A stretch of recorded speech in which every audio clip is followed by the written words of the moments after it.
Până la urmă, Crăciunul reprezintă nașterea Domnului, simbol al credinței, care ne dă speranța că putem fi mai buni, ne dă speranța că putem ierta mai ușor și de a ne iubi aproape.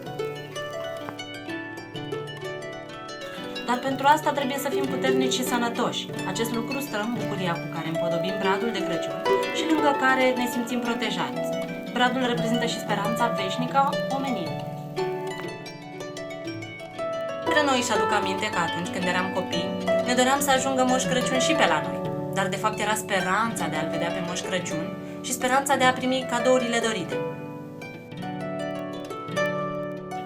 De Crăciun primim și dăruim cadouri, dar de fapt ne dorim să fim mai aproape de cei dragi.